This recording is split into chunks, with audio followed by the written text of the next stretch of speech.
Hey y'all. Okay, so the first three questions on this page are going to work like this. All right, so there's one of two ways you can do this. You can do this on the calculator. I've actually already got number one typed in, x plus 2 squared plus 3. It's greater than. I'm going to hit graph, and it looks like that. Okay, so they give you an ordered pair, -2, 6. If you were to go -2 up 6, you're definitely in the bottom little part of that curve right there. You're inside that shading. So because that ordered pair is in the shaded area, this is going to be a yes. Okay, so basically if you graph these, if the ordered pair they give you is in the shading, you say yes. If it's not in the shading, you say no. But let me show you a way to work it by hand as well, just in case.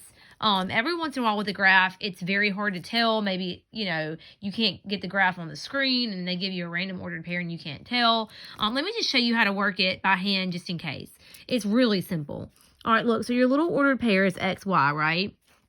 So you're going to put for x, you're going to put the x coordinate. That would be -2 plus 2 squared plus 3. And then for the y, you put the y coordinate, which is 6. And that's greater than. So -2 plus 2 is 0. 0 squared is 0 plus 3. So basically you get 6 is greater than 3 when you work that out. Well, obviously 6 is greater than 3. That's a true statement. So the answer is yes.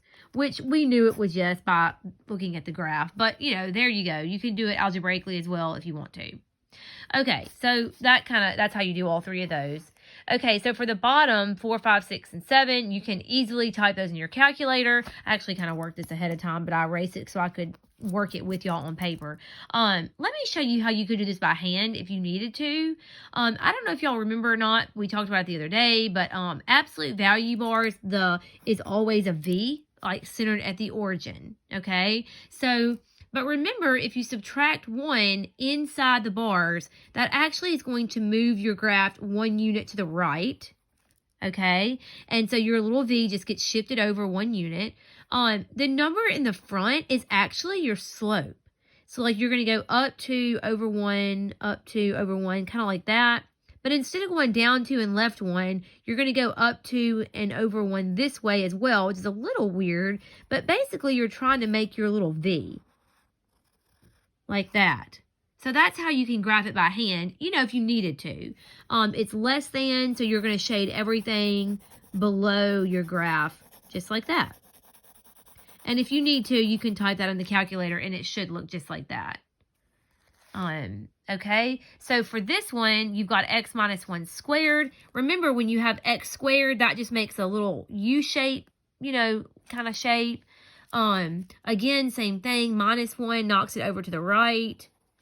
And you're just going to kind of go from there. You can type that one. Well, I just noticed this video is over 3 minutes, so I might finish this one in the next video.